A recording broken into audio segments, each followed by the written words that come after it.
तो दोस्तों home front नाम की एक बेहतरीन मूवी 2013 में देखने को मिली थी। उसी का दूसरा पार्ट हमें अपकमिंग देखने को मिलने वाला है। तो आज की इस वीडियो में हम उसी पर बात करने जा रहे हैं। उसकी pre production, releasing, casting, fact, detail update के बारे में आपको पूरी जानकारी बताएंगे। तो वीडियो को लाइक कर दें और इसके बारे में अब हम जानना चालू करते हैं। होमफ्रंट 2013 की एक अमेरिकी एक्शन थ्रिलर फिल्म है जिसे गैरी फ्लेडर ने निर्देशित किया है और सिल्वेस्टर स्टेलोन ने लिखा है, जिन्होंने केविन किंग टेम्पल्टन और जॉन थॉम्पसन के साथ मिलकर इस फिल्म का निर्माण भी किया है। चक लोगन के इसी नाम के उपन्यास पर आधारित इस फिल्म में Jason Statham, James Franco, विनोना rider और केट बोसवर्थ ने मुख्य भूमिका निभाई है। फिल्म में फिल ब्रोकर, एक सेवानिवृत्त डीईए एजेंट, अपनी बेटी मैडी के साथ एक शांतिपूर्ण जीवन व्यतीत करता है, लेकिन स्कूल में बदमाशी की घटना के कारण ब्रोकर और मैडी एक अपराध मालिक गेटोर के साथ उलझ जाते हैं, जिससे परेशानी शुरू हो जाती है।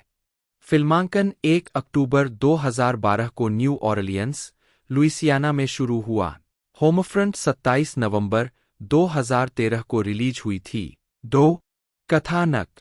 फिल ब्रोकर, एक डीईए एजेंट, एक मेथम्फेटामाइन लैब पर छापा मारता है जिसका स्वामित्व बाइकर गिरोह के मालिक डैनी टी के पास है और वह एजेंसी से रिटायर हो जाता है। ब्रोकर अपनी बेटी मैडी के साथ लुइसियाना के एक छोटे से शहर में जाता है। एक दिन मैडी का एक गुंडे टेडी क्लम से झगड़ा हो जाता है, जहां ब्रोकर को उसके स्कूल में बुलाया जाता है। जैसे ही वे घर लौटने की तैयारी करते हैं, टेडी की मां कैसी अपने पति और ब्रोकर के बीच लड़ाई करवाती है, जिसे ब्रोकर आसानी से जीत जाता है। क्रोधित कैसी अपने भाई गेटोर, जो एक मेथ लैब चलाने वाला अपराध मालिक है, से ब्रोकर को डराने के लिए कहती है। काम करते समय ब्रोकर का दोस्त टीडो उसे चेतावनी देता है कि स्थानीय लोग पुराने जमाने की लड़ाई में शामिल हो सकते हैं और उन पर भरोसा न करें। जब ब्रोकर और मैडी घुड़सवारी करने जाते हैं, गेटर को पता चलता है कि डैनी टी की गिरफ्तारी के लिए ब्रोकर जिम्मेदार था, जिसके परिणामस्वरूप डैनी टी के बेटे की मौत हो गई। अपने प्रभाव का विस्तार करने की उम्मीद में गेटर और उसकी प्रेमिका शेरिल डैनी टी को मुखबिर बनाते हैं, जो ब्रोकर को मारने के लिए अपने गिरोह के सदस्यों को भेजता है। ब्रोकर टेडी के परिवार के साथ स्थिति को सुलझाने का प्रयास करता है, जहां मैडी टेडी को अपनी जन्मदिन की पार्टी में आमंत्रित करती है।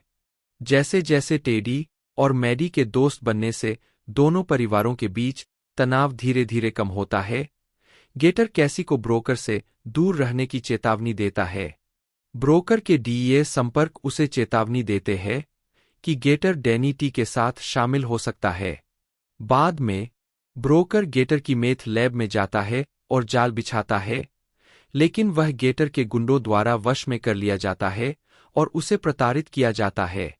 ब्रोकर भागने में सफल हो जाता है, अपने अपहरणकर्ताओं को हरा देता है और लूथर को वापस पा लेता है। ब्रोकर और मैडी के शहर छोड़ने से पहले गिरोह के सदस्य और शेरिल पहुंचते हैं, जहां ब्रोकर घात लगाकर हमला करता है और गिरोह के अधिकांश सदस्यों को मार देता है और टीडो घायल हो जाता है, जबकि ब्रोकर और मैडी को चेतावनी देता है। गोलीबारी के दौरान शेरिल एक नाव में मैडी का अपहरण कर लेती है, जो ब्रोकर को कॉल करने के लिए अपने पिता के सेल फोन का उपयोग करती है। मैडी के विवरण से ब्रोकर को पता चलता है कि मैडी को गेटोर की मेथ लैब में ले जाया गया है।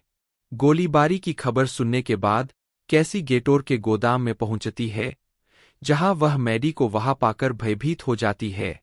कैसी गुस्से में गेटोर से भिड़ जाती है और गलती से ब्रोकर के जाल को चालू करने और पूरी इमारत में आग लगने से पहले मैडी को छोड़ने की मांग करती है। गेटोर से घृणा करते हुए कैसी मैडी के साथ भागने का प्रयास करती है, जिससे एक संघर्ष होता है जिसमें गेटोर गलती से कैसी को गोली मार देता है।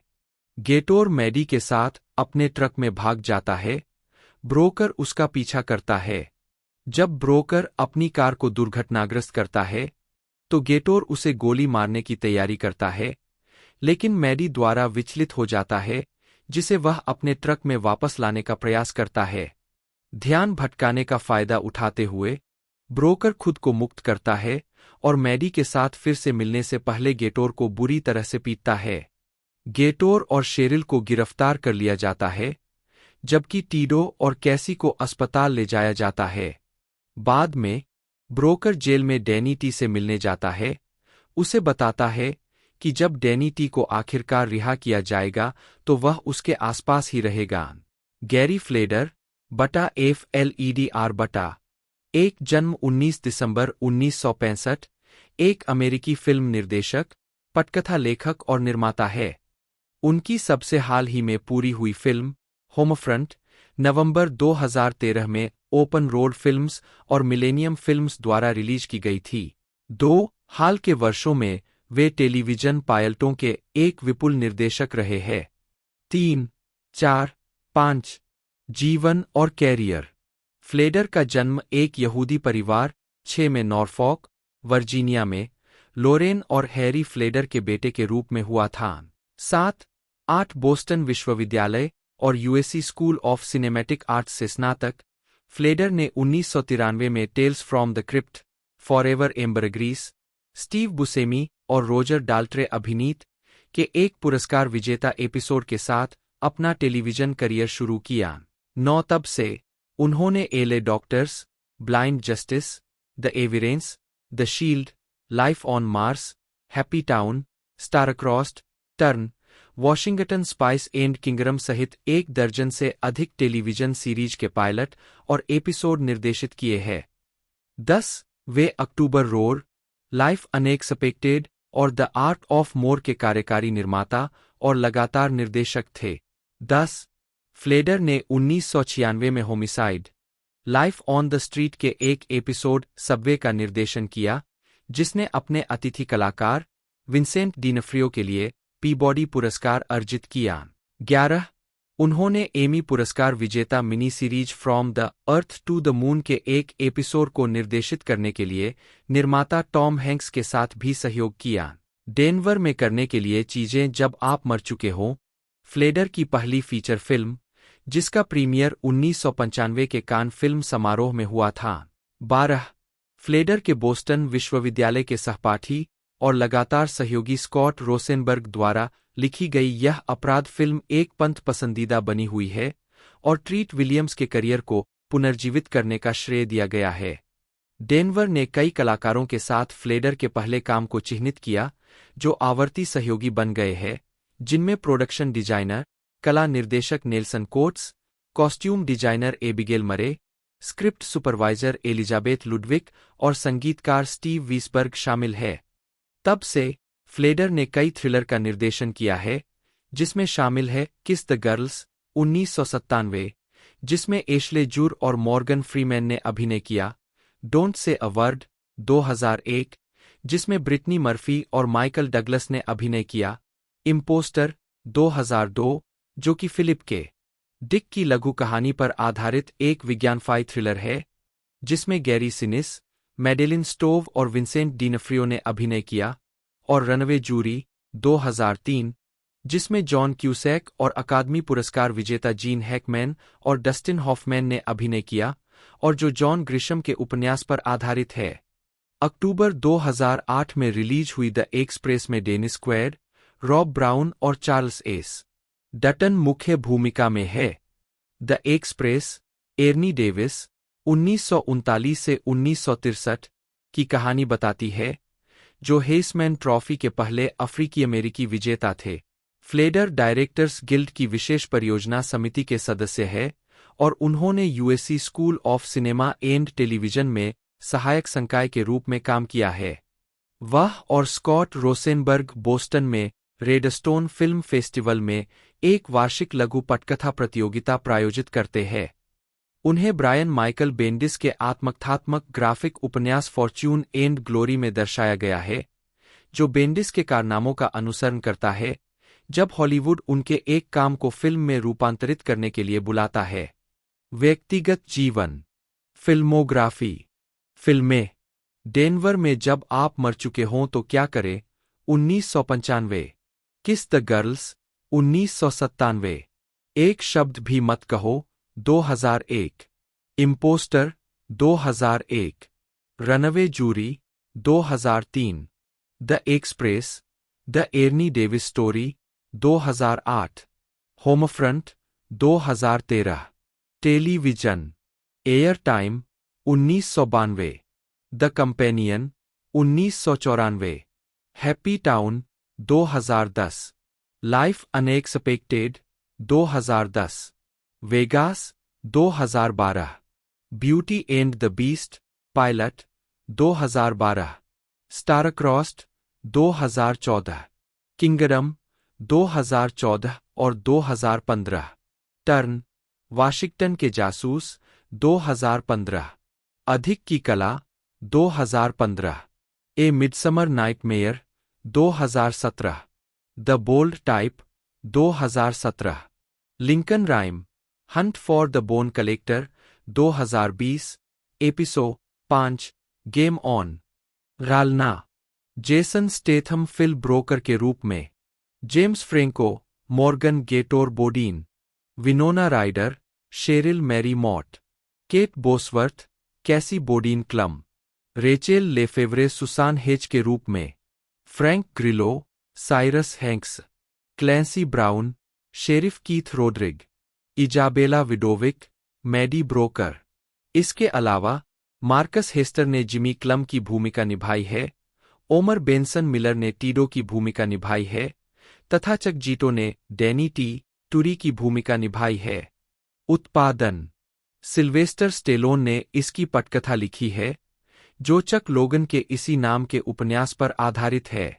मूल रूप से इस फिल्म में मुख्य भूमिका के लिए स्टेलोन को चुना जाना था, लेकिन स्टेलोन निर्माता बने रहे और मुख्य भूमिका जेसन स्टैथम को सौंप दी। 3. स्वागत। Box office. होमफ्रंट ने संयुक्त राज्य अमेरिका और कनाडा में $20.2 मिलियन और अन्य क्षेत्रों में $31.5 मिलियन की कमाई की, जिससे दुनिया भर में कुल $51.7 मिलियन की कमाई हुई, जबकि इसका बजट $22 मिलियन था। 4. यह अपने पहले सप्ताहांत में अमेरिकी बॉक्स ऑफिस पर नंबर 5 पर खुली और अपने पहले 3 सप्ताहांत अमेरिकी बॉक्स ऑफिस पर शीर्ष 10 में रही। 5. आलोचनात्मक प्रतिक्रिया। समीक्षा एग्रीगेटर वेबसाइट रॉटन टोमाटोज पर 114 आलोचकों की 42% समीक्षाएं सकारात्मक है, जिनकी औसत रेटिंग 5.010 है। वेबसाइट की आम सहमति कहती है, जबकि इसमें सक्षम कलाकार है, निराशाजनक रूप से नीरस होमफ्रंट शैली में कुछ भी जोड़े बिना क्लासिक एक्शन थ्रिलर की याद दिलाता है। 6. मेटाक्रिटिक, जो भारित औसत का उपयोग करता है, ने 35 आलोचकों के आधार पर फिल्म को 100 में से 40 का स्कोर दिया, जो मिश्रित या औसत समीक्षाओं को दर्शाता है। 7. वैरायटी के स्कॉट फाउंडस ने स्टैथम की विश्वसनीय उपस्थिति पर ध्यान दिया, लेकिन निर्देशक गैरी फ्लेडर को अधिकांश एक्शन दृश्यों को असंगत बनाने के लिए दोषी ठहराया। उन्होंने बोसवर्थ के प्रदर्शन को फिल्म का सबसे बड़ा आश्चर्य और फ्रेंको के प्रदर्शन को सबसे बड़ी निराशा कहा। फाउंडस ने फिल्म को आश्चर्यजनक रूप से आनंदहीन और इसके भागों के योग से कम कहा। जेम्स एडवर्ड फ्रेंको, जन्म 19 अप्रैल 1978, एक अमेरिकी अभिनेता और फिल्म निर्माता है। उन्होंने सैम रेमी की स्पाइडरमैन ट्रायोलॉजी 2002 से 2007, milk 2008, eat pray love 2010, rise of the planet of the apes 2011, spring breakers 2012 और ओज द ग्रेट एंड पावरफुल 2013 सहित कई फिल्मों में अभिनय किया है। उन्होंने pineapple express 2008, this is the end 2013, sausage party 2016 और द डिजास्टर आर्टिस्ट 2017 सहित कई प्रोजेक्ट्स में साथी अभिनेता सेथ रोजेन के साथ मिलकर काम किया है, जिसके लिए उन्होंने सर्वश्रेष्ठ अभिनेता का गोल्डन ग्लोब पुरस्कार जीता। 127 ओवर्स 2010 में फ्रेंको के प्रदर्शन ने 83वें अकादमी पुरस्कारों में सर्वश्रेष्ठ अभिनेता का नामांकन अर्जित किया।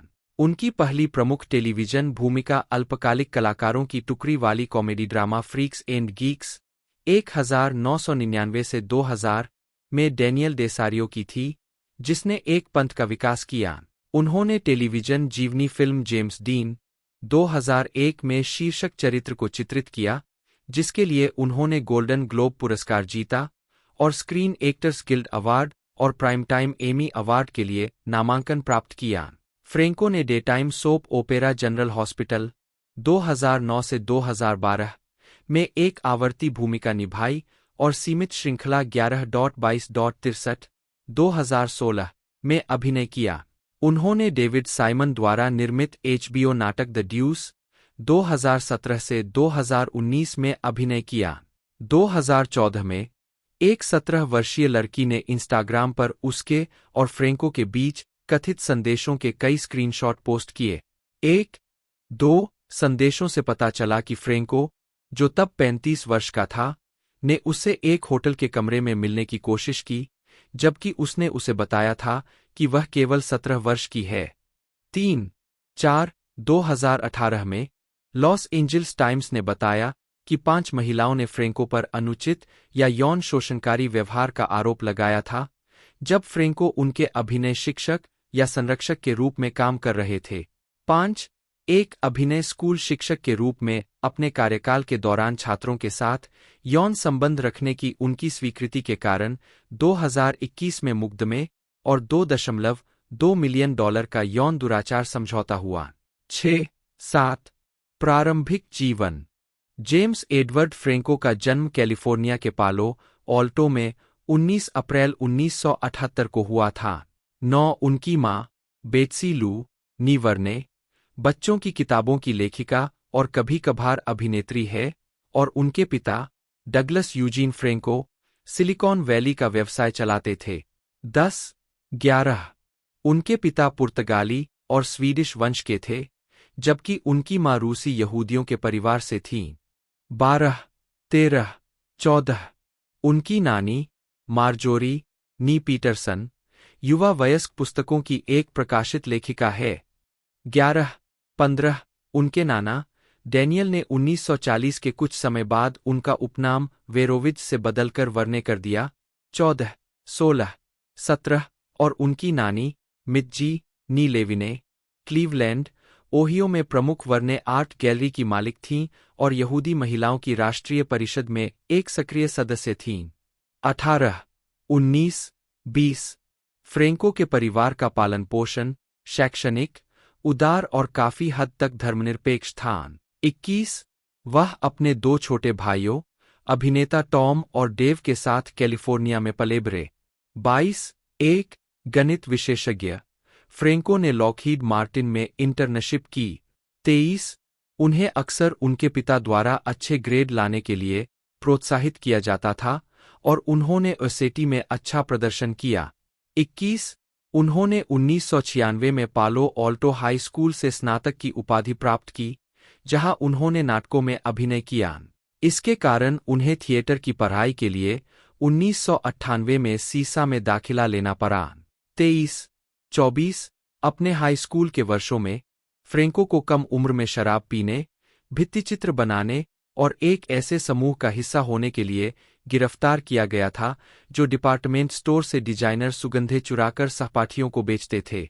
25-14 उन्होंने कानून के साथ अपनी परेशानियों को याद करते हुए कहा, यह किशोरावस्था का गुस्सा था। मैं अपने आप में असहज था। मैं शर्मीला था। मैंने अच्छे ग्रेड पाने के लिए समय रहते अपने तरीके बदल लिए। 21 हालांकि एक समुद्री प्राणी विज्ञानी बनने के विचार में उनकी रुचि थी, फ्रेंको हमेशा गुप्त रूप से एक अभिनेता बनना चाहते थे, लेकिन उन्हें अस्वीकार किए जाने का डर था। 14 उन्होंने कैलिफोर्निया विश्वविद्यालय, लॉस एंजल्स, UCLA में एक अंग्रेजी प्रमुख के रूप में दाखिला लिया। 26 लेकिन अपने पहले वर्ष के बाद अपने माता-पिता की इच्छा के विरुद्ध पढ़ाई छोड़ दी। 23 एक अभिनेता के रूप में अपना करियर बनाने के लिए, क्योंकि उन्हें उनके अभिनय कार्यक्रम के ऑडिशन के लिए 2 साल इंतजार करना पड़ता। 14 इसके बजाय उन्होंने प्लेहाउस वेस्ट में रॉबर्ट कार्नेगी के साथ अभिनय की शिक्षा लेने का विकल्प चुना। 24 इस समय के आसपास उन्होंने खुद का समर्थन करने के लिए मैकडॉनल्ड्स में देर रात की नौकरी की, क्योंकि उनके माता-पिता ने ऐसा करने से इनकार कर दिया था। वहां काम करने से पहले वह 1 साल तक शाकाहारी रहे। अभिनय कैरियर 1997 से 2001। 15 महीने के प्रशिक्षण के बाद फ्रेंको ने लॉस एंजिल्स में ऑडिशन देना शुरू किया। उनकी पहली भुगतान वाली भूमिका पिज़्ज़ा हट के लिए एक टेलीविजन विज्ञापन थी, जिसमें एक नाचते हुए एल्विस प्रेस्ली थे। 28 उन्हें टेलीविजन शो में अतिथि भूमिकाएं मिली, लेकिन उनका पहला ब्रेक 1999 में आया, जब उन्हें अल्पकालिक लेकिन अच्छी तरह से समीक्षा की गई एनबीसी टेलीविजन श्रृंखला फ्रीक्स एंड गीक्स में एक प्रमुख भूमिका में लिया गया। 29 जो 18 एपिसोड तक चली और कम दर्शकों की संख्या के कारण रद्द कर दी गई। बाद में शो दर्शकों के बीच एक पंथ हिट बन गया। 30 उन्होंने तब से श्रृंखला को सबसे मजेदार कार्य अनुभवों में से एक के रूप में वर्णित किया है। 31 एक अन्य साक्षात्कार में फ्रेंको ने कहा, जब हम फ्रीक्स एंड गीक्स कर रहे थे। 22 अपनी पहली फिल्म नेवर बीन किस्ड के बाद उन्होंने व्हाटेवर इट टेक्स 2000 में क्रिस नामक एक लोकप्रिय जॉक की भूमिका निभाई, जो 1897 के नाटक साइरानो डे बर्गेरेक का आधुनिक रीमेक था। 32-33 इसके बाद उन्हें निर्देशक मार्क राइडेल की 2001 की टीवी जीवनी फिल्म जेम्स डीन में शीर्षक भूमिका के लिए चुना गया। 34-35 खुद को भूमिका में डुबोने के लिए फ्रेंको एक गैर धूम्रपान करने वाले से एक दिन में 2 पैकेट सिगरेट पीने वाले बन गए, अपने गहरे भूरे बालों को गोरा किया और एक मोटरसाइकिल चलाने के साथ साथ गिटार और बोंगो बजाना भी सीखा। 34 डीन को बेहतर ढंग से समझने के लिए फ्रेंको ने डीन के 2 सहयोगियों के साथ घंटों बिताए। अन्य शोध में डीन पर किताबें पढ़ना और उनकी फिल्मों का अध्ययन करना शामिल था। 34 जेम्स डीन को फिल्माते समय फ्रेंको ने चरित्र में आने के लिए अपने परिवार और दोस्तों के साथ साथ अपनी तत्कालीन प्रेमिका के साथ संचार काट दिया। यह एक बहुत ही अकेला अस्तित्व था। वे कहते 34 पहले से ही डीन के प्रशंसक होने के बावजूद फ्रेंको को डर था कि अगर उन्होंने अभिनेता को बहुत ज्यादा भरोसेमंद तरीके से पेश किया तो उन्हें टाइपकास्ट किया जा सकता है। एंटरटेनमेंट वीकली के केन टकर ने लिखा, फ्रेंको भूमिका के माध्यम से चल सकते थे और एक सभ्य डीन की भूमिका निभा सकते थे, लेकिन इसके बजाय वे इस असुरक्षित, जरहीन युवा व्यक्ति की त्वचा के नीचे चले गए। 36 उन्हें गोल्डन ग्लोब अवार्ड और एमी अवार्ड और screen actors guild award SAG के लिए नामांकन मिला। 37 38 39 2002 से 2007 फ्रेंको ने 2002 की सुपरहीरो फिल्म स्पाइडरमैन में दुनिया भर में प्रसिद्धि और ध्यान प्राप्त किया, जब उन्होंने खलनायक ग्रीन गॉब्लिन, विलेम डेफो के बेटे और स्पाइडरमैन, टोबी मागुइर के सबसे अच्छे दोस्त हैरी ऑसबोर्न की भूमिका निभाई। मूल रूप से फ्रेंको को फिल्म में स्पाइडरमैन बटा पीटर पार्कर की मुख्य भूमिका के लिए माना गया था। 40 वैरायटी के टॉड मैकार्थी ने कहा कि फिल्म में मागुइर और फ्रेंको के बीच अच्छे पल है। 41 स्पाइडरमैन एक व्यावसायिक और आलोचनात्मक सफलता थी। 42 फिल्म ने उत्तरी अमेरिका में अपने शुरुआती सप्ताहांत में $114 मिलियन की कमाई की और दुनिया भर में $822 मिलियन कमाए। 43 अप्रैल 2007 में स्पाइडरमैन 3 के प्रीमियर पर फ्रेंको।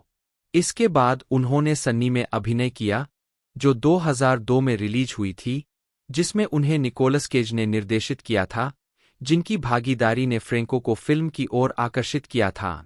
44 1980 के दशक के न्यू ऑरलियंस में स्थापित, सन्नी सेना से छुट्टी मिलने के बाद घर लौट रहे नाममात्र के चरित्र फ्रेंको का अनुसरण करती है। अपनी भूमिका की तैयारी के लिए वह यौनकर्मियों या ऐसे लोगों से मिला जो पहले वेश्यावृत्ति कर चुके थे।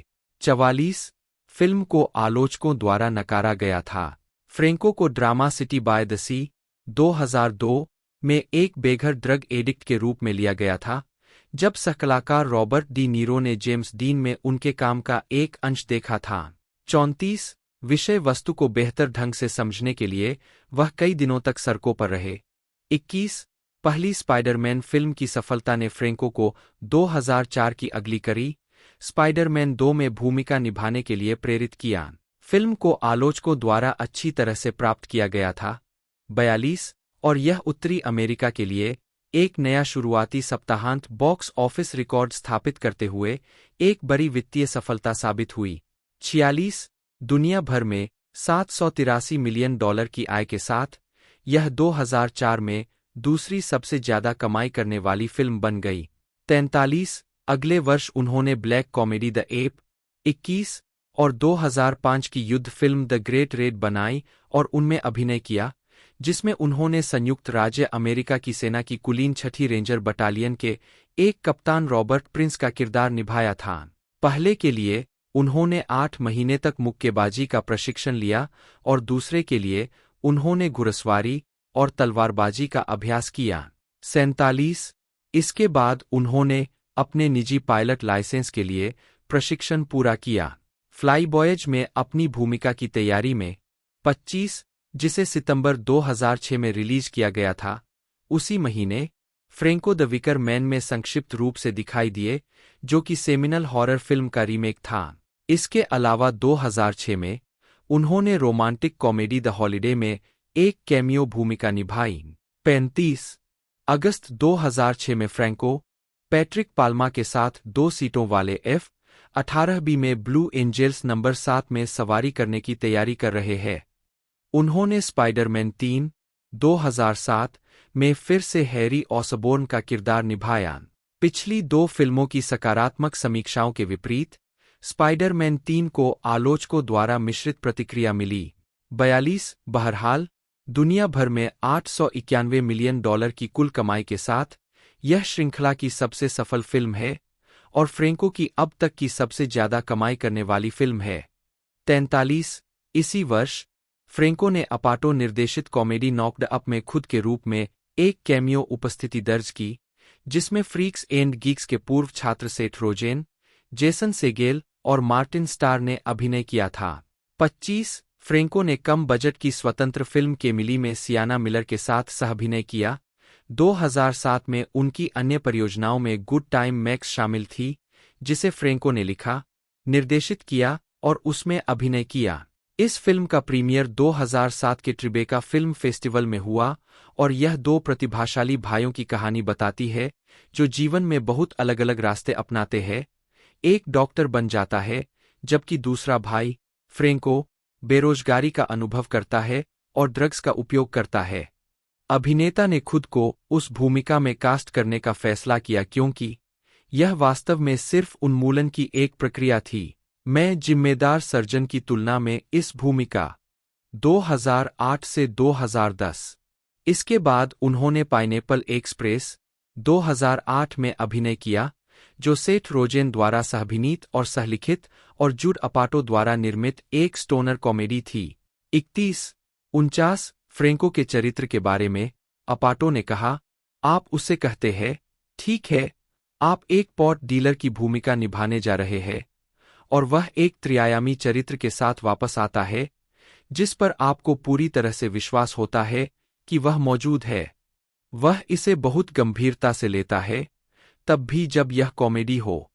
50 अपने न्यूयॉर्क टाइम्स की समीक्षा में आलोचक मनोहला दरगिस ने लिखा, वह शाउल के रूप में रमणीय है, हीले हाले और नासमझ फिर भी बेहद सेक्सी, बालों के उस चिकने पर्दे और शून्य WAF महिला स्वीकृति कारक वाले क्रैश पैड के बावजूद।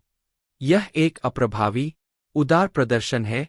51 उनके प्रदर्शन ने उन्हें संगीत या हास्य में सर्वश्रेष्ठ अभिनेता की श्रेणी में दूसरी बार गोल्डन ग्लोब नामांकन दिलाया। 37 उन्होंने कुछ साक्षात्कारों में कहा है कि वह अब भांग का उपयोग नहीं करते हैं, हालांकि उन्होंने कभी-कभी इसे धूम्रपान करने का संकेत दिया है, विशेष रूप से द कोलबर्ट रिपोर्ट के एक विस्तारित खंड के दौरान। 52 पाइनएप्पल एक्सप्रेस में उनके काम के लिए उन्हें हाई टाइम्स पत्रिका के स्टोनर ऑफ द ईयर पुरस्कार से सम्मानित किया गया। 53 2008 में वह अमेरिकी कलाकार कार्टर की 2 फिल्मों में भी दिखाई दिए, जो पेरिस के यवोन लैम्बर्ट गैलरी में प्रदर्शित की गई थीं। 54 20 सितंबर 2008 को उन्होंने sketch comedy show Saturday night live SNL की मेजबानी की। 55 और दूसरी बार 19 दिसंबर 2009 को 56 127 ओवर्स के प्रीमियर पर फ्रेंको फ्रेंको ने गस वान सेंट की मिल्क, 2008 में सीन पेन, जोश ब्रोलिन और एमिल हिर्श के साथ अभिनय किया। 57 फिल्म में उन्होंने हार्वे मिल्क, पेन के प्रेमी स्कॉट स्मिथ की भूमिका निभाई है। लॉस एंजल्स टाइम्स के केनेथ तुरान ने फिल्म की समीक्षा में लिखा, फ्रेंको उनके पेन प्रेमी के रूप में एक अच्छा मैच है जिसका राजनीतिक जीवन से आखिरकार मन ऊब गया है। 58 फिल्म में अपने प्रदर्शन के लिए फ्रेंको ने सर्वश्रेष्ठ सहायक अभिनेता की श्रेणी में इंडिपेंडेंट स्पिरिट पुरस्कार जीता। 2009 के अंत में वह आवर्ती आधार पर daytime soap opera General Hospital के कलाकारों में शामिल हो गए। वह फ्रेंको की भूमिका निभाते हैं जो खुद की तरह ही एक मल्टीमीडिया कलाकार है। 23 जो एक कला प्रदर्शनी करने के लिए पोर्ट चार्ल्स आता है और जेसन मॉर्गन, स्टीव बर्टन के प्रति आसक्त हो जाता है। 60 फ्रेंको ने जनरल हॉस्पिटल में अपनी भूमिका को प्रदर्शन कला कहा है। 61 फ्रेंको ने 2010 की शुरुआत सिटकॉम 30 रॉक में अपनी उपस्थिति से की, जहां उन्होंने खुद का किरदार निभाया और जेना मैरोनी, जेन क्राकोव्स्की के साथ उनके संबंधित एजेंटों द्वारा बनाई गई योजना के तहत एक नकली रोमांस किया। 62 व्यावसायिक सफलताओं डेट नाइट, एक एक्शन कॉमेडी और ईट प्रे लव, एक उपन्यास के रूपांतरण में दिखाई देने के बाद फ्रेंको ने 24 सितंबर को रिलीज हुए ड्रामा हाउल में कवि एलन गिन्सबर्ग की भूमिका निभाई। 17 बाद वाला उनकी सबसे प्रसिद्ध कविता और काम के बारे में परीक्षण के बारे में बर्लिन फिल्म फेस्टिवल में प्रीमियर हुआ और इसे मामूली समीक्षा मिली। 42 अपने अगले प्रोजेक्ट डैनी बॉयल द्वारा निर्देशित 127 आवर्स में फ्रेंको ने वास्तविक जीवन के पर्वतारोही एरॉन राल्स्टन का किरदार निभाया। इसे 5 नवंबर 2010 से शुरू होने वाली एक सीमित रिलीज दी गई थी। 63 127 आवर्स राल्स्टन के इर्दगिर्द केंद्रित है, जो यूटा में अकेले कैन्योनेरिंग करते समय एक खड्ड में एक बोल्डर के नीचे फंसने के बाद अपने हाथ को छुड़ाने की कोशिश करता है और जीवित रहने के लिए हताश करने वाले उपायों का सहारा लेता है। अंततः उसका हाथ काटना पड़ता है। 5 सप्ताह 12 घंटे प्रतिदिन की शूटिंग के दौरान फ्रेंको केवल शौचालय का उपयोग करने के लिए गली सेट से बाहर निकलते थे और व्यस्त रहने के लिए अकादमिक पाठ्यपुस्तकों जैसी किताबें पढ़ते थे। 64 फ्रेंको ने बाद में 127 आवर्स को जीवन में एक बार होने वाला अनुभव कहा। 65 63 उनके प्रदर्शन ने उन्हें आलोचकों से सार्वभौमिक प्रशंसा दिलाई। इसके बाद उन्हें अकादमी पुरस्कार, गोल्डन ग्लोब और एसएजी पुरस्कार के लिए नामांकित किया गया। साथ ही उन्होंने इंडिपेंडेंट स्पिरिट अवार्ड भी जीता। 2011 वर्तमान 23 फरवरी 2011 को फ्रेंको ने एनबीसी के मिनट टू विन इट में एक कैमियो उपस्थिति दर्ज की, जहां वास्तविक जीवन के राल्स्टन एक प्रतियोगी के रूप में चैरिटी के लिए खेल रहे थे। 66 द ग्रीन हॉर्नेट 2011 के शुरुआती दृश्य में एक बिना श्रेय के कैमियो करने के बाद 67 उन्होंने मध्यकालीन फंतासी कॉमेडी योर हाइनेस में नताली पोर्टमैन और डैनी मैकब्राइड के साथ अभिनय किया। 68 फिल्म में वह फेबियस की भूमिका निभाते हैं, जो एक राजकुमार है जो अपने भाई मैकब्राइड के साथ मिलकर फेबियस की होने वाली दुल्हन जूई डेशनेल द्वारा अभिनीत को बचाता है। मई 2010 में उन्हें रूपर्ट व्याट की $93 मिलियन के बजट वाली rise of the planet of the apps में अभिनय करने के लिए चुना गया, जो planet of the apps series का रीबूट था। 69 जिसे 5 अगस्त 2011 को रिलीज किया गया था। फ्रेंको ने द लेटर में विनोना राइडर के साथ अभिनय किया, जिसका मूल नाम द स्टेयर था, जिसे जे अनानिया ने निर्देशित किया था। उन्हें अबाउट चेरी में एक ड्रग एडिक्टेड वकील की भूमिका में लिया गया, जिसमें हीथर ग्राहम भी थीं, जिसकी शूटिंग अगले महीने कैलिफोर्निया में शुरू हुई थी। 70 उन्होंने ओज द ग्रेट एंड पावरफुल में अभिनय करने के लिए indie film while we are young 71 को छोड़ दिया, जो एल फ्रैंक बॉम की the wonderful wizard of Oz 1900 का एक डिज्नी प्रीक्वल। सितंबर 2010 के अंत में अभिनेता ने स्टीफन इलियट की द एडर्ल डायरीज के अधिकार खरीदे, इस इरादे से कि वह इस फिल्म को रूपांतरित करे, निर्देशित करे और उसमें अभिनय करें। 74 जनवरी 2011 में यह घोषणा की गई थी कि अभिनेता ने न केवल अभिनय करने की योजना बनाई है, बल्कि द नाइट स्टाकर में खुद का निर्देशन भी करेंगे, जो कि लेखक फिलिप कार्लो की 1980 के दशक के सीरियल किलर रिचर्ड रामिरेज के बारे में किताब का एक फिल्म संस्करण है। पटकथा के सहपटकथा लेखक निकोलस कॉन्स्टेंटाइन को शुरू में यकीन नहीं था कि फ्रेंको इस फिल्म के लिए सही होंगे, जब तक कि उन्हें फ्रेंको के निर्देशक बनने की इच्छा के बारे में पता नहीं चला, और बाद में उन्होंने उनकी 3 लघु फिल्में देखीं, जिनमें से एक में एक सीरियल किलर था।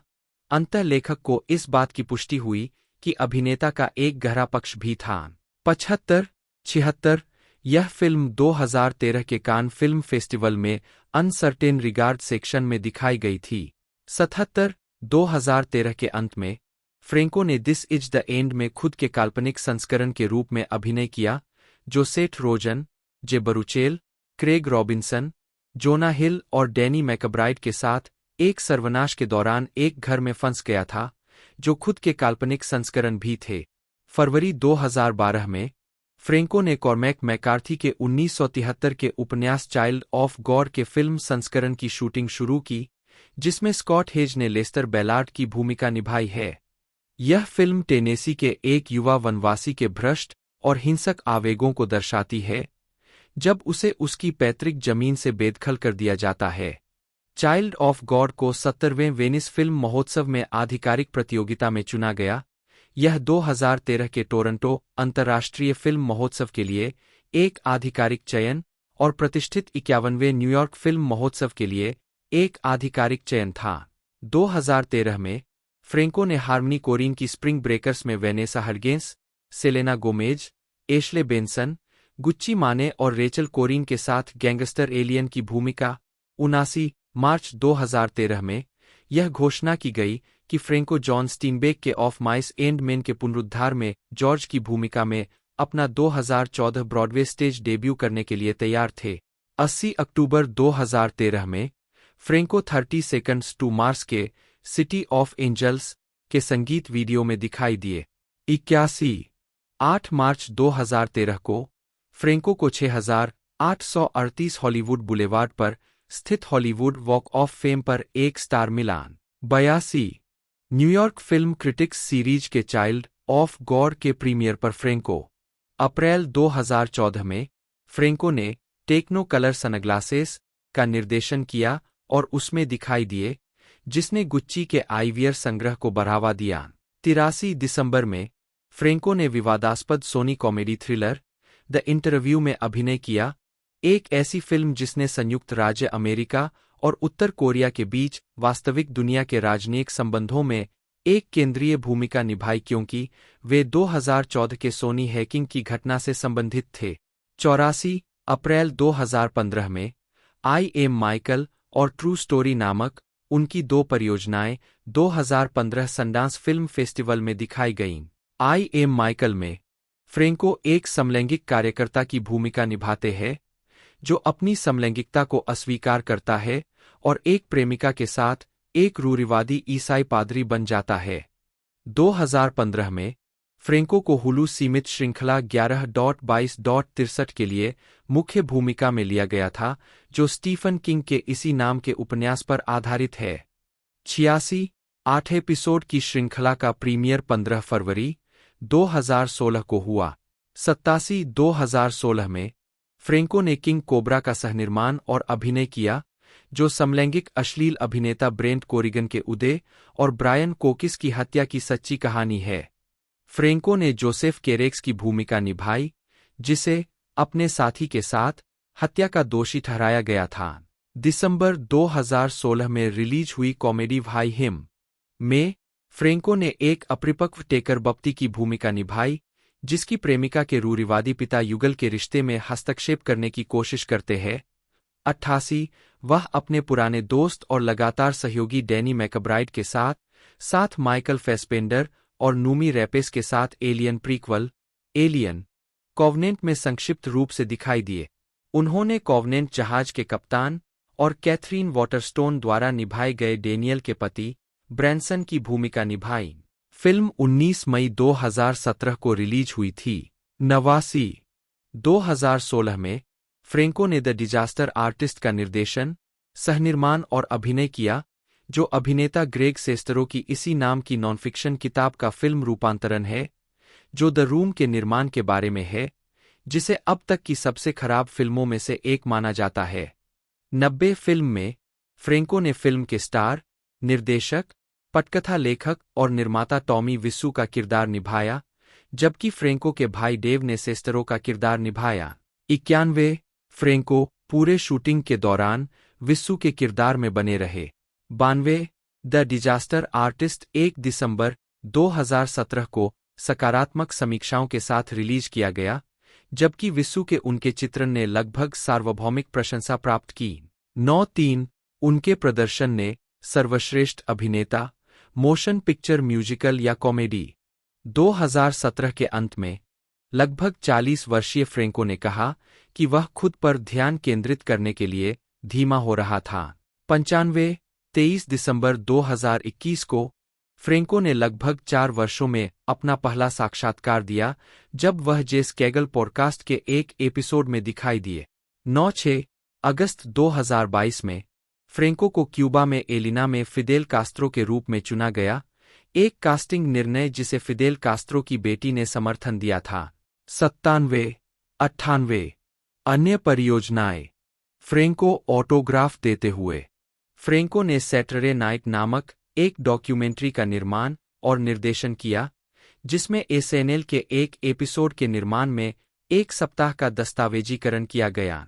99 यह फिल्म एनवायू क्लास के लिए एक लघु फिल्म के रूप में शुरू हुई, लेकिन होस्ट के रूप में उनके 2 एपिसोड के कारण विकसित हुई, जबकि अन्य कक्षाओं के लिए उनके द्वारा लिखी गई लघु कहानियां एस्क्वायर और मैकस्वीनी में दिखाई दीं। 23 2010 की गर्मियों में जनरल हॉस्पिटल के काल्पनिक फ्रेंको ने लॉस एंजिल्स में समकालीन कला संग्रहालय में एक प्रदर्शनी आयोजित की, जबकि असली फ्रेंको ने सोप ओपेरा पर अपने अनुभवों के आधार पर संग्रहालय में एक प्रदर्शनी आयोजित की। 23 2008 में फ्रेंको को गुच्ची की पुरुषों की खुशबू लाइन का चेहरा नामित किया गया था। 101 निर्देशक के रूप में उनकी लघु फिल्में द फीस्ट ऑफ स्टीफन और हर्बर्ट व्हाइट दोनों मई 2010 में मैरीलैंड फिल्म फेस्टिवल में प्रस्तुत की गईं। उनकी एक और लघु फिल्म द क्लर्क टेल 2010 के अंत में हैम्पटन फिल्म फेस्टिवल में प्रतियोगिता में दिखाई गई थी। 74 जून 2010 में जेम्स फ्रेंको ने अपनी पहली एकल प्रदर्शनी द रेंजरस बुक फॉर बॉयज प्रस्तुत की, जिसे न्यूयॉर्क शहर में द क्लॉक टॉवर गैलरी में प्रस्तुत किया गया। अलाना हेस द्वारा क्यूरेट किए गए इस शो में वीडियो, चित्र, मूर्तियां और इंस्टॉलेशन शामिल थे। 103 19 अक्टूबर 2010 को स्क्रिबनर ने फ्रेंको द्वारा लघु कहानियों का एक संग्रह पालो ऑल्टो प्रकाशित किया। 104 पुस्तक का नाम कैलिफोर्निया शहर के नाम पर रखा गया है, जहां फ्रेंको बड़े हुए, और यह कई लेखकों को समर्पित है जिनके साथ उन्होंने ब्रुकलिन कॉलेज में काम किया था। फ्रेंको की अपनी कुछ किशोरावस्था की यादों से प्रेरित 47 साथ ही Palo Alto Senior High School में हाई स्कूल के छात्रों द्वारा लिखी और प्रस्तुत की गई यादें। 105 पालो ऑल्टो में उस शहर में जीवन शामिल है जैसा कि किशोरों की एक श्रृंखला द्वारा अनुभव किया जाता है, जो अपना अधिकांश समय नशे में गाड़ी चलाने, मारिजुआना धूम्रपान करने और हिंसा के अनियोजित कृत्यों में भाग लेने में बिताते हैं। प्रत्येक अंश एक युवा कथावाचक द्वारा बताया गया है। 106 पुस्तक को मिश्रित समीक्षाएं मिली है। लॉस एंजिल्स टाइम्स ने इसे एक महत्वाकांक्षी युवा का काम कहा है। 104 द गार्जियन ने बताया कि फ्रेंको के साहित्यिक दुनिया में प्रवेश को कुछ तिमाहियों में संदेह के साथ देखा जा सकता है, लेकिन यह सबसे अप्रत्याशित स्रोत से एक आशाजनक शुरुआत है। 107 द न्यूयॉर्क टाइम्स में लिखते हुए समीक्षक और साथी लेखक जोशुआ मोहर ने फ्रेंको की प्रशंसा की कि कैसे अमेरिकी इतिहास कहानी में उन्होंने ऐतिहासिक भागों को वर्तमान समय की सामाजिक टिप्पणी के साथ जोड़ दिया, जो हमें आश्चर्यचकित करता है कि हम वास्तव में युद्धपश्चात अमेरिका में कितना विकसित हुए हैं। 108 एक साहित्यिक पत्रिका के कम से कम एक संपादक ने गवाही दी कि वह फ्रेंको की कहानियों को प्रकाशित नहीं करेगा, यह दावा करते हुए कि उन्हें साहित्यिक प्रतिभा के कारण नहीं, बल्कि उनकी स्टार पावर के कारण प्रकाशित किया गया है। 109 पब्लिशर्स वीकली ने संग्रह की समीक्षा करते हुए कहा कि लेखक इन 11 आश्चर्यजनक रूप से निराशाजनक कहानियों में कहने के लिए कुछ भी दूर से भी व्यावहारिक नहीं खोज पाया है। 110 जनवरी 2011 में फ्रेंको ने थ्रीज कंपनी द ड्रामा नामक अपनी मल्टीमीडिया परियोजना दिखाई, जिसमें उन्होंने वीडियो और कला को मिलाकर टाइटैनिक सिटकॉम को अपडेट किया। 2011 के सनडांस फिल्म फेस्टिवल में 111 फ्रेंको ने मिल्क के निर्देशक वैन सेंट के साथ मिलकर अनफिनिश्ड बनाया, एक परियोजना जिसमें 2 फिल्में हैं, एंडलेस इडाहो और my own private river. Endless Idaho 1991 की film my own private Idaho के संपादित आउटटेक, हटाए गए दृश्य और पर्दे के पीछे के फुटेज को प्रदर्शित करता है, जबकि माई ओन प्राइवेट रिवर अभिनेता रिवर फीनिक्स पर केंद्रित है। 112 प्रदर्शनी का विचार तब आया जब वैन सेंट ने 1991 की फिल्म से अप्रयुक्त फुटेज फ्रेंको को पेश किया, जिससे उन्हें इसे कुछ और में बदलने की प्रेरणा मिली। फ्रेंको ऑस्टिन फिल्म फेस्टिवल में 23 अक्टूबर 2011, 27 फरवरी 2011 को उन्होंने और एनी हैथवे ने 83वें एकेडमी अवार्ड्स की मेजबानी की। दोनों को पुरस्कार समारोह को युवा दर्शकों को आकर्षित करने के लक्ष्य को प्राप्त करने में मदद करने के लिए चुना गया था। 113 फ्रेंको ने पहले कहा था कि उन्होंने अनुभव के लिए नौकरी स्वीकार की और क्योंकि यह जीवन में एक बार मिलने वाला अवसर था। 114 कई मीडिया दर्शकों ने मंच पर असंतोष और ऊर्जा की कमी के लिए फ्रेंको की आलोचना की और शो की व्यापक रूप से आलोचना की गई। कुछ समीक्षकों ने इसे अपने इतिहास का सबसे खराब प्रसारण करार दिया। 115 116 117 अभिनेता ने बाद में डेविड लेटरमैन के साथ लेट शो में एक साक्षात्कार में अपनी मेजबानी के बारे में बात की। उन्होंने समझाया कि नौकरी स्वीकार करते समय उन्होंने कभी भी उच्च उम्मीदें नहीं रखी इस आरोप के बारे में कि वे मेजबानी करते समय मारिजुआना के प्रभाव में थे। फ्रेंको ने टिप्पणी की, मुझे लगता है कि तस्मानियाई डेविल एनी हैथवे के बगल में खड़े होकर नशे में दिखेंगे। उनमें बहुत ऊर्जा है।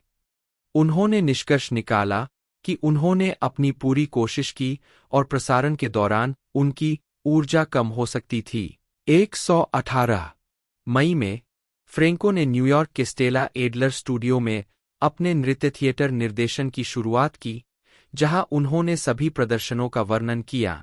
कोलाज शीर्षक और मिश्रित मीडिया टुकड़ा के रूप में वर्णित इस शो में लाइव नृत्य, थिएटर, संगीत और कविता शामिल थी। टिकट मुफ्त थे, पहले आओ पहले पाओ के आधार पर वितरित किए गए। 119 अभिनेता ने आरईएम के एल्बम कोलैप्स इनटू नाउ 2011 के गानों ब्लू और दैट समवन इज यू के लिए 2 लघु फिल्मों का निर्देशन भी किया। 120 फ्रेंको ने द ब्रोकन टॉवर के साथ एक फिल्म निर्माता के रूप में अपना करियर जारी रखा, जो कवि हार्ट क्रेन के बारे में ब्लैक एंड व्हाइट में शूट की गई 90 मिनट की डॉक्यूड्रामा थी, जिन्होंने स्टीमशिप एसएस ओरिजाबा से कूदकर आत्महत्या कर ली थी। 122 इसे 2011 के लॉस एंजिल्स फिल्म फेस्टिवल में 30 से अधिक देशों की 200 से अधिक फीचर फिल्मों, लघु परियोजनाओं और संगीत वीडियो के बीच प्रदर्शित किया गया था। 123 इसे 2012 में डीवीडी पर रिलीज किया गया था। 124 2011 में फ्रेंको ने न्यूयॉर्क यूनिवर्सिटी के टिश स्कूल ऑफ आर्ट्स में स्नातक स्तर का फिल्म कोर्स पढ़ाया।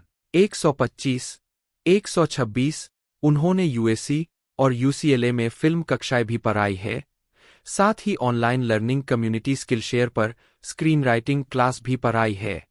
127 अपने छात्रों की फिल्म परियोजनाओं के लिए फ्रेंको ने सेट मैकफरलेन, केट मारा, नताली पोर्टमैन, क्लो सेवनेग, क्रिस्टन वाइग और ओलिविया वाइल्ड सहित अभिनेताओं को आकर्षित करने में मदद की है। 128 फ्रेंको ने California state summer school for the arts (CSSSA) में भाग लेने के दौरान अपने हाई स्कूल के वर्षों के दौरान कला विशेष रूप से पेंटिंग के लिए योग्यता विकसित की। 24 फ्रेंको ने कहा है कि पेंटिंग वह आउटलेट था जिसकी उन्हें हाई स्कूल में जरूरत थी और वह वास्तव में अभिनय करने से ज्यादा समय से पेंटिंग कर रहे हैं। 129 उनकी पेंटिंग्स को पहली बार लॉस एंजिल्स में ग्लू गैलरी में 7 जनवरी से 11 फरवरी 2006 तक सार्वजनिक रूप से प्रदर्शित किया गया था। 24 130 उन्होंने बर्लिन में पेरिस प्रोजेक्ट्स में 2011 में अपनी पहली यूरोपीय कला प्रदर्शनी शुरू की। सितंबर 2012 में फ्रेंको ने अपने बैंड डैडी के पहले single love in the old days और उनके पहले ईपी मोटरसिटी की रिलीज की घोषणा की। 131 9 जुलाई 2013 को फ्रेंको ने घोषणा की कि वह अगले कॉमेडी सेंट्रल रोस्ट में फीचर्ड रोस्टी होंगे। 132 रोस्ट 2 सितंबर 2013 को प्रसारित हुआ। 133 फरवरी 2014 में फ्रेंको ने शिया लाबेओफ की मेटामॉडर्निस्ट प्रदर्शन कला के समर्थन में द न्यूयॉर्क टाइम्स में एक लेख लिखा, जिसमें उन्होंने लाबेओफ की परियोजना का वर्णन करते हुए कहा कि इसमें एक बहुत ही सार्वजनिक पेशे में एक युवा व्यक्ति अपने सार्वजनिक व्यक्तित्व को पुनः प्राप्त करने का प्रयास करता है। 134 135 अप्रैल 2014 में साहित्यिक प्रकाशक ग्रेवुल्फ प्रेस ने फ्रेंको की कविता का पहला संग्रह डायरेक्टिंग हर्बर्ट व्हाइट जारी किया। शीर्षक फ्रेंक बिडार्ट की एक कविता फ्रेंको द्वारा 2010 की लघु फिल्म में बनाई गई की ओर इशारा करता है, जिन्होंने फ्रेंको के मित्र और संरक्षक के रूप में काम किया है। 136 मीडिया में सेक्स सिंबल के रूप में देखे जाने वाले फ्रेंको को सैलून द्वारा 2009 में सबसे सेक्सी जीवित व्यक्ति का नाम दिया गया था। 137 फ्रेंको के बारे में अक्सर मीडिया में खबरें आती रही है, खासकर कॉलेजों में जाने में उनकी रुचि के बारे में। इसके अलावा फ्रेंको ने यह भी दावा किया है कि मीडिया में रिपोर्टों द्वारा उन्हें गलत तरीके से उद्धृत किया गया है। 138 और समाचार आउटलेट ने उनके बारे में गलत जानकारी दी है। 139 इसके कारण अभिनेता को एसएनएल के वीकेंड अपडेट सेगमेंट के एक एपिसोड में पैरोडी किया गया, जिसे एंटरटेनमेंट वीकली के लेखक ने चतुर माना। 140 2011 के एक साक्षात्कार में उन्होंने कहा, मुझे इस तरह से देखा गया है कि मैं चिल्ला रहा हूं, अरे मेरी तरफ देखो, मुझे ध्यान चाहिए।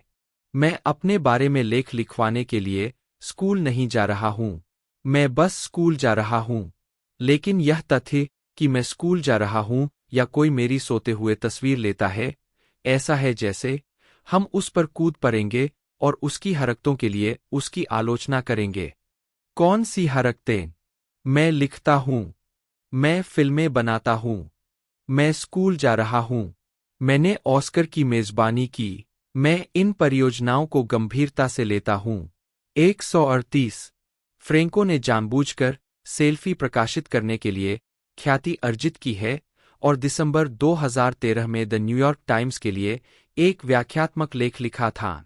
उन्होंने कहा, सेल्फी का एक अच्छा संग्रह ध्यान आकर्षित करता है और जब सोशल नेटवर्किंग की बात आती है तो ध्यान ही खेल का नाम लगता है।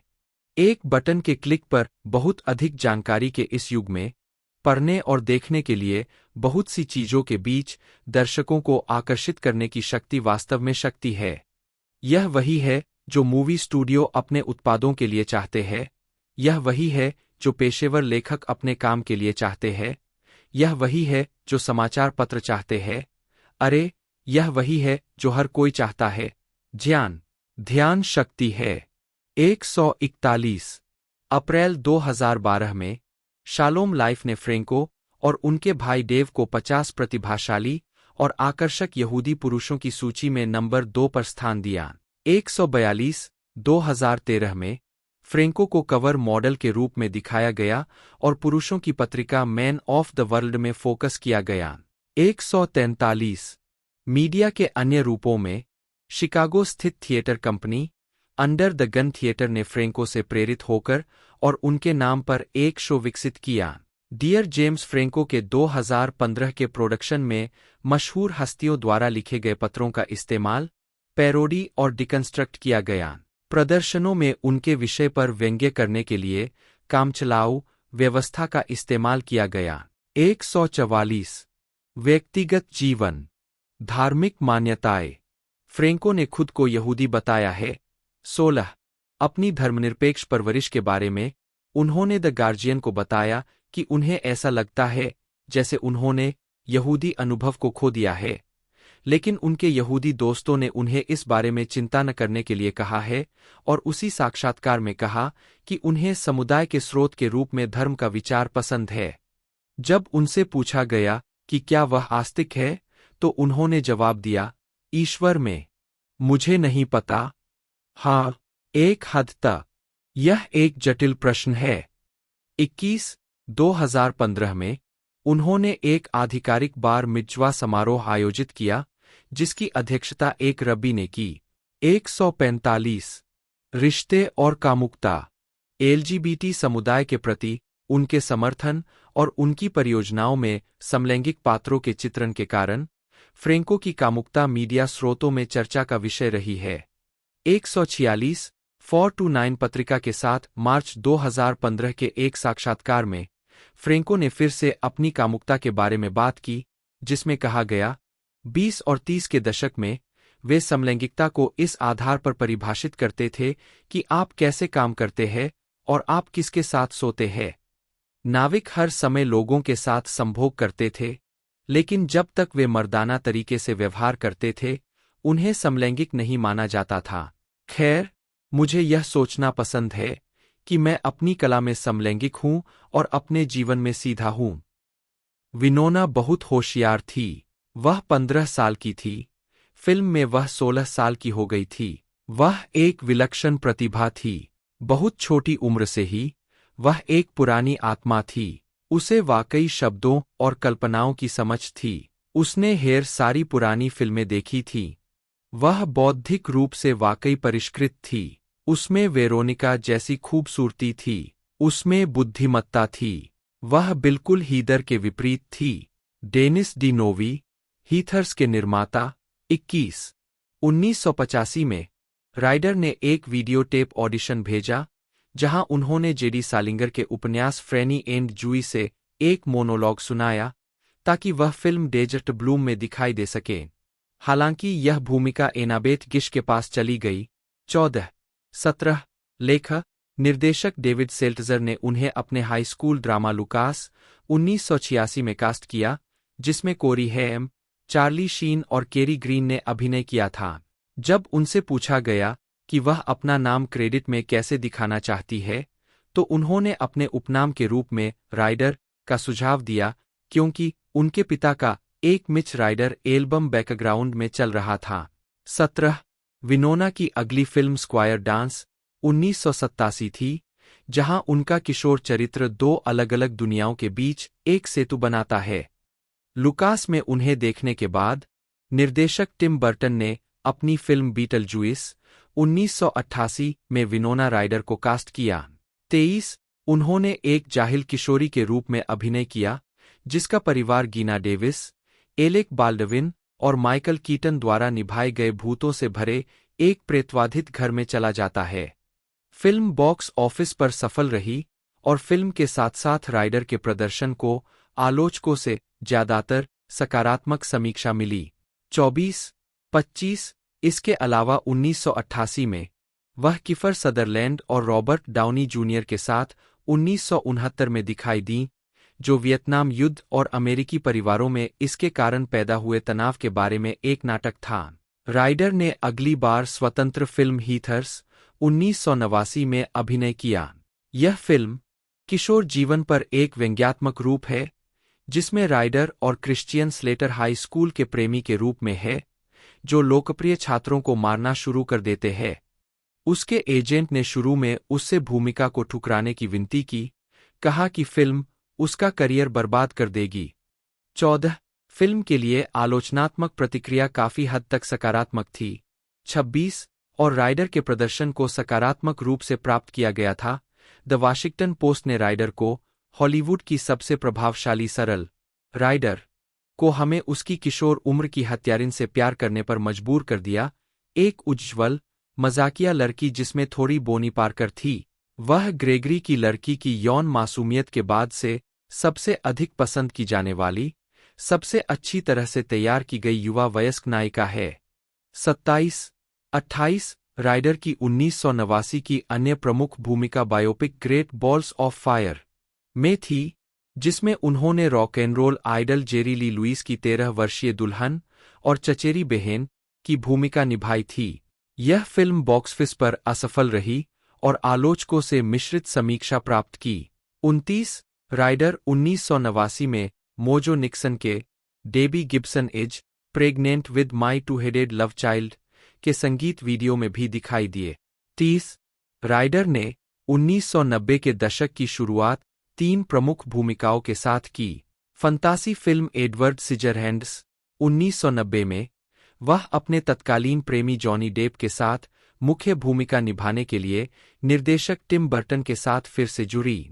फिल्म बॉक्स ऑफिस पर महत्वपूर्ण सफलता थी, जिसने $86 मिलियन की कमाई की और काफी आलोचनात्मक प्रशंसा प्राप्त की। 31 राइडर की वर्ष की दूसरी भूमिका पारिवारिक कॉमेडी ड्रामा मरमेड्स 1990 में थी, जिसमें चेर, बॉब होस्किंस और क्रिस्टीना रिक्की ने सहअभिनय किया था। मरमेड्स एक मध्यम बॉक्स ऑफिस सफलता थी और राइडर का प्रदर्शन प्रशंसित था। शिकागो सन-टाइम्स के आलोचक रोजर एबर्ट ने लिखा, विनोना राइडर अपनी अलग-थलग बाहरी भूमिकाओं में से एक में असली करिश्मा पैदा करती है। 35 मरमेड्स के बाद राइडर ने comedy drama welcome home, Roxy Carmichael 1990 में एक परेशान किशोरी के रूप में मुख्य भूमिका निभाई। फिल्म में जेफ डेनियल ने सहअभिनय किया और इसे एक व्यावसायिक फ्लॉप माना गया। 1990 में राइडर ने मैथ्यू मोडाइन के साथ रॉय ऑर्बिसन के संगीत वीडियो ए लव सो ब्यूटीफुल में भी कैमियो किया। 36 और उन्हें national association of theatre owners द्वारा शोवेस्ट की फीमेल स्टार ऑफ टुमारो से सम्मानित किया गया। 35 उन्हें अगली बार फ्रांसिस फोर्ड कोपोला की द गॉडफादर पार्ट 3 में मैरी कोर्लियोन के रूप में प्रदर्शित होने के लिए स्लेट किया गया था, लेकिन 1990 में फिल्मांकन की शुरुआत में नर्वस थकावट के कारण परियोजना से हट गईं। विनोना लॉरा होरोविच जन्म 29 अक्टूबर 1971, जिन्हें पेशेवर रूप से विनोना राइडर के नाम से जाना जाता है, एक अमेरिकी अभिनेत्री है। 1980 के दशक के उत्तरार्ध में विचित्र किरदार निभाकर ध्यान आकर्षित करने के बाद उन्होंने 1990 के दशक में अपने अधिक नाटकीय प्रदर्शनों से सफलता हासिल की। राइडर के कई पुरस्कारों में एक गोल्डन ग्लोब, साथ ही 2 अकादमी पुरस्कार, एक बाफ्टा पुरस्कार और एक ग्रैमी पुरस्कार के लिए नामांकन शामिल है। लुकास 1986 में अपनी पहली फिल्म के बाद राइडर ने कॉमेडी बीटलजूस 1988 में अभिनय करके प्रसिद्धि प्राप्त की। हीथर्स 1989, एडवर्ड सिजरहैंड्स 1990, मरमेड्स 1990 और ब्रैम स्टोकर की ड्रैकुला 1992 में प्रमुख भूमिकाएं निभाईं। उन्होंने द एज ऑफ इनोसेंस 1993 में एक सोशलाइट और लिटिल वुमेन 1994 में जो मार्च की भूमिका के लिए क्रमशः 2 लगातार ऑस्कर नामांकन अर्जित किए, सर्वश्रेष्ठ सहायक अभिनेत्री और सर्वश्रेष्ठ अभिनेत्री। उनके बाद के काम में Reality Bites 1994, How to make an American quilt 1995, The Crucible 1996, Alien Resurrection 1997, Celebrity 1998, Girl Interrupted 1999 और मिस्टर डीड्स 2002 में मुख्य भूमिकाएं शामिल थीं। राइडर ने 2000 के दशक की शुरुआत में अभिनय से ब्रेक लिया। 2001 में दुकानदारी के लिए उनकी गिरफ्तारी से मीडिया का काफी नकारात्मक ध्यान आया। 3 बाद में स्टार ट्रेक 2009, ब्लैक स्वान 2010 और द डिलेमा 2011 जैसी फिल्मों में छोटी भूमिकाओं के साथ वापसी की। उन्होंने hallmark television film when love is not enough 2010 में लोइस विल्सन का किरदार निभाया। 2016 से उन्होंने नेटफ्लिक्स सीरीज स्ट्रेंजर थिंग्स में जॉयस बायर्स का किरदार निभाया है, जिसके लिए उन्हें अपना तीसरा गोल्डन ग्लोब नामांकन मिला। उसके बाद से उन्होंने HBO miniseries The Plot Against America 2020 और कॉमेडी हॉरर सीक्वल बीटलजुइस 2024 में अभिनय किया है। प्रारंभिक जीवन। विनोना लॉरा होरोविच का जन्म विनोना काउंटी, मिनेसोटा में हुआ था। 4 सिंथिया पामर, नी इस्तास और माइकल डी होरोविच के यहाँ। 5 विनोना की माँ एक लेखिका, वीडियो निर्माता और संपादक है और उनके पिता एक लेखक, संपादक, प्रकाशक और पुरातन पुस्तक विक्रेता है। 6-7 उन्होंने मनोवैज्ञानिक टिमोथी लेरी, राइडर के गॉडफादर के लिए एक पुरालेखपाल के रूप में भी काम किया। 8 विनोना के पिता का परिवार अश्केनाजी यहूदी वंश का है और यूक्रेन, 9-10 और रोमानिया से है। 11-12 बड़े होकर विनोना हर साल यहूदी अवकाश फसह के लिए ब्रुकलिन में अपने नाना नानी से मिलने जाती थी। 13 विनोना, मिनेसोटा के नाम पर विनोना राइडर को उसका मध्य नाम लॉरा दिया गया था क्योंकि उसके माता पिता की लेखक एल्डस हक्सले की पत्नी लॉरा हक्सले के साथ दोस्ती थी। 14 विनोना का मंच नाम मिच राइडर, एक आत्मा और रॉक गायक से निकला है। 15 जिसके उसके पिता प्रशंसक थे। 16 उसके पिता नास्तिक है और उसकी माँ बौद्ध है। 15 विनोना का एक छोटा भाई उरी, अंतरिक्ष में पहले आदमी, यूरी गगारिन के सम्मान में नामित, और उसकी माँ की पिछली शादी से 2 बड़े सौतेले भाई बहन हैं, सौतेला भाई जुबल पामर और सौतेली बहन सुनीता पामा। विनोना के पारिवारिक मित्र उनके गॉडफादर टिमोथी लेरी, बीट मूवमेंट के कवि एलन गिन्सबर्ग और लॉरेंस फेरलिंगहेती और विज्ञान कथा उपन्यासकार फिलिप डिक थे। 14 1978 में, जब वह 7 साल की थी, वह और उसका परिवार कैलिफोर्निया के मेंडोकिनो काउंटी के एल्क के पास एक कम्यून रेनबो में स्थानांतरित हो गया, जहां वे 300 एकड़ 120 हेक्टेयर जमीन के एक भूखंड पर 7 अन्य परिवारों के साथ रहते थे। चूंकि दूरदराज की संपत्ति में बिजली या टेलीविजन सेट नहीं था, इसलिए विनोना ने अपना समय पढ़ने में लगाना शुरू कर दिया और जेडी सालिंगर की द कैचर इन द राई की एक शौकीन प्रशंसक बन गई। 17 समाचार पत्र की कटिंग, 25 अप्रैल 1986। जब वह 10 साल की थी, विनोना राइडर और उसका परिवार कैलिफोर्निया के पेटालुमा में चले गए। केनिलवर्थ जूनियर हाई में अपने पहले सप्ताह के दौरान बच्चों ने उसे एक नारी जैसा लड़का समझकर उसका मजाक उड़ाया। 14 1983 में 12 वर्षीय राइडर ने पास के सैन फ्रांसिस्को में अमेरिकन कंजर्वेटरी थिएटर में दाखिला लिया, जहां उसने अपनी पहली अभिनय की शिक्षा ली। उसी वर्ष के दौरान वह लगभग डूब गई। इस अनुभव के कारण उसे एक्वाफोबिया हो गया। 14 मनोवैज्ञानिक आघात ने बाद में उसके जीवन में एलियन रिसर्जेक्शन 1997 में पानी के नीचे के दृश्यों के दौरान समस्याएं पैदा की, जिनमें से कुछ को कई बार फिर से शूट करना पड़ा। 14 राइडर को हाई स्कूल के दौरान भी धमकाया जाता रहा, जब उसने बीटलजुइस के साथ शुरुआती फिल्म सफलता हासिल की। राइडर ने कहा है कि उनके बालों का प्राकृतिक रंग भूरा है, लेकिन वह बचपन में वास्तव में गोरी थीं। 19 जब वह 11 या 12 साल की थीं, तो उन्होंने अपने सुनहरे बालों को नीले और बैंगनी रंग में रंगना शुरू कर दिया था। 1986 की फिल्म लुकास के ऑडिशन के समय उनके बाल काले रंग में रंगे हुए थे और फिल्म निर्माताओं ने उन्हें इसे रखने के लिए कहा था। 20 आजीविका 1985 से 1990 प्रारंभिक भूमिकाएं और सफलता 1991 से 2000 स्थापित अभिनेत्री 1991 में राइडर ने जिम जारमुश की स्वतंत्र फिल्म नाइट ऑन अर्थ में एक युवा टैक्सी चालक की भूमिका निभाई। फिल्म को सीमित रिलीज दी गई थी, लेकिन इसे आलोचनात्मक प्रशंसा मिली। 39 राइडर ने तब साहित्यिक क्लासिक्स के 3 बड़े बजट के रूपांतरणों में अभिनय किया।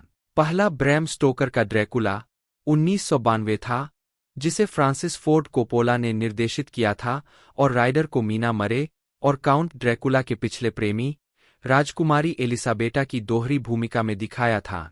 14 स्क्रिप्ट मूल रूप से एक टेलीविजन रूपांतरण के लिए थी, लेकिन राइडर को यह इतना पसंद आया कि उसने इसे कोपोला के ध्यान में लाया। नवंबर 1992 में फिल्म का प्रीमियर हुआ और इसे आलोचनात्मक और व्यावसायिक सफलता मिली। 40 राइडर ने मार्टिन स्कॉर्सेसे की द एज ऑफ इनोसेंस 1993 के साथ पीरियड फिल्मों में अपना काम जारी रखा, जो एडिथ व्हार्टन के उपन्यास का एक रूपांतरण था जिसमें मिशेल फिफर और डैनियल डे-लुइस ने सहअभिनय किया था। राइडर स्कॉर्सेसे को दुनिया का सबसे अच्छा निर्देशक मानते हैं। 41 न्यूलैंड आर्चर, डे-लुइस की मंगेतर में वेलैंड के अपने चित्रण के लिए राइडर ने गोल्डन ग्लोब जीता। 34 और अकादमी पुरस्कार और बाफ्टा नामांकन भी प्राप्त किए। 42 हालांकि व्यावसायिक रूप से सफल नहीं रही, लेकिन अक्टूबर 1993 में रिलीज होने पर एज ऑफ इनोसेंस को आलोचनात्मक प्रशंसा मिली। न्यूयॉर्क टाइम्स में विंसेंट कैनबी ने लिखा, सुश्री राइडर इस प्यारी युवा चीज के रूप में अद्भुत है। राइडर ने अगली बार Meryl Streep, Jeremy Irons, Antonio Banderas और ग्लेन क्लोज के साथ melodrama The House of the Spirits 1993 में अभिनय किया, जो इसाबेल अलेंदे के उपन्यास पर आधारित थी। अक्टूबर 1993 में रिलीज हुई इस फिल्म की भी खराब समीक्षा की गई और यह बॉक्स ऑफिस पर फ्लॉप रही, जिसने अपने $40 मिलियन के बजट में सिर्फ $6 मिलियन की कमाई की। 44 एबर्ट ने लिखा कि राइडर एक असंभावित कास्टिंग पसंद लगती है, लेकिन वह अधिक विश्वसनीय है, अधिक त्याग और जुनून के साथ, और वह अपने चरित्र को कामयाब बनाती है।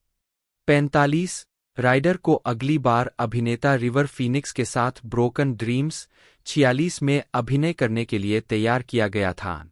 31 अक्टूबर 1993 को उनकी मृत्यु के कारण परियोजना को रोक दिया गया था। 47 फिल्म की खूबियों में अभिनय है, विशेषकर राइडर का अभिनय, जो पहले से कहीं अधिक उज्ज्वल, सुंदर और नाजुक लगता है। ऑरलैंडो सेंटिनल फिल्म समीक्षक जे बोयार रियलिटी बाइट्स पर चर्चा करते हुए 49 राइडर की अगली film generation x drama reality Bites 1994 ने पीरियड फिल्मों से प्रस्थान किया। बेन स्टिलर द्वारा निर्देशित और एथन हॉक द्वारा सहअभिनीत फिल्म में राइडर को हाल ही में कॉलेज से स्नातक हुए एक व्यक्ति की भूमिका में दिखाया गया, जो जीवन में दिशा की तलाश कर रहा है। हॉक और स्टिलर के अनुसार राइडर की स्टार स्थिति के कारण ही फिल्म को हरी झंडी मिली। 50 उनके प्रदर्शन को प्रशंसा मिली, लेकिन फिल्म बॉक्स ऑफिस पर अपने स्टूडियो की उम्मीदों पर खरी नहीं उतरी। 51 राइडर उस वर्ष के अंत में पीरियड फिल्मों में लौट आए, लुइसा में ऑलकोट के उपन्यास के रूपांतरण लिटिल वुमेन में, जो मार्च के रूप में दिखाई दिए। फिल्म को व्यापक प्रशंसा मिली। द न्यूयॉर्क टाइम्स की आलोचक जेनेट मसलिन ने लिखा कि यह उपन्यास का सबसे बड़ा रूपांतरण था और सुश्री राइडर, जिनके बैनर वर्ष में रियलिटी बाइट्स में एक बढ़िया कॉमिक प्रदर्शन भी शामिल है, जो कि भूमिका को चिंगारी और आत्मविश्वास के साथ निभाती है। उनकी उत्साही उपस्थिति फिल्म को एक आकर्षक लिंचपिन देती है और वह स्वयंभू परिवार के पुरुष की भूमिका बिल्कुल सही दृढ़ता के साथ निभाती है। 52 राइडर को इस भूमिका के लिए अपना दूसरा ऑस्कर नामांकन मिला, इस बार सर्वश्रेष्ठ अभिनेत्री के रूप में। 42 1994 में राइडर ने द सिम्पसंस एपिसोड लिसाज राइवल में एलिसन टेलर के रूप में अतिथि भूमिका भी निभाई, जिसकी बुद्धिमत्ता और अति उपलब्धियों वाला व्यक्तित्व उसे लिसा का विरोधी बनाता है। राइडर की अगली मुख्य भूमिका व्हिटनी ओटो के इसी नाम के उपन्यास का रूपांतरण how to make an American quilt 1995 में थी, जिसमें एनी बेनक्रॉफ्ट, माया एंजेलो और एलेन बर्स्टिन ने सहअभिनय किया था। फिल्म ने अपने बजट से लगभग 4 गुना अधिक कमाई की और आलोचकों से मिश्रित से लेकर सकारात्मक समीक्षा प्राप्त की। 54 उसी वर्ष राइडर ने एनी फ्रैंक की the diary of a young girl का वर्णन किया, जिसके लिए उन्हें ग्रैमी पुरस्कार नामांकन मिला। ऑडियोफाइल द्वारा की गई समीक्षा में उनके प्रदर्शन की प्रशंसा करते हुए कहा गया, विनोना राइडर इस काम के लिए एकदम सही कथावाचक है। उनकी आवाज बहुत छोटी लगती है, जो 14 वर्षीय के उत्साह और कुंठाओं से मेल खाती है। 55 राइडर को 6 अक्टूबर 2000 को हॉलीवुड वॉक ऑफ फेम पर एक स्टार मिला। राइडर ने 1996 में कई फिल्मों में काम किया, जिसमें से पहली बॉयज थी। यह फिल्म बॉक्स ऑफिस पर सफल नहीं हो पाई और इसे ज्यादातर नकारात्मक आलोचनात्मक प्रतिक्रिया मिली। एबर्ट ने लिखा, वॉयज बिफोर सनराइज का एक कम किराए वाला, सरलीकृत संस्करण है, जिसमें चतुर संवादों के स्थान पर किराए का प्लॉट है। उन्होंने फिल्म को राइडर की प्रतिभा की बर्बादी कहा। 56 उनकी अगली भूमिका लुकिंग फॉर रिचर्ड में थी, जो विलियम शेक्सपियर के रिचर्ड III के निर्माण पर अल पैचिनो की मेटा डॉक्यूमेंट्री थी, जिसने बॉक्स ऑफिस पर केवल $1 मिलियन की कमाई की, लेकिन इसे मध्यम आलोचनात्मक प्रशंसा मिली। 57 उन्होंने डैनियल। दोस्तों रिलीजिंग डेट के बारे में बात की जाए तो 27 नवंबर 2013 को इसे रिलीज़ किया जा रहा है और साथ ही साथ यूनाइटेड स्टेट में इसे बनाया गया है। 100 मिनट इसकी रनिंग लेंथ है और अपकमिंग पार्ट आपको एक तरह से देखने को मिलने वाला है 2025-26 तक। बाकी इसे रिलीज़ किया गया था 2013 में, जैसे कि मैं आपको डेट बता चुका हूँ, और 22 मिलियन टोटल इसका बजट था और मूवी ने 51.7 मिलियन इसने कलेक्शन दिया था, जो कि सुपर डुपर हिट रहा था। बाकी और कोई अपडेट आती है इसकी टीजर ट्रेलर से रिलेटेड तो मैं आपको इस चैनल के माध्यम से बताता रहूँगा, तो चैनल को जरूर से सब्सक्राइब कर लीजिएगा। आज की इस वीडियो में इतना ही दोस्तों, मिलते हैं अगले वीडियो में।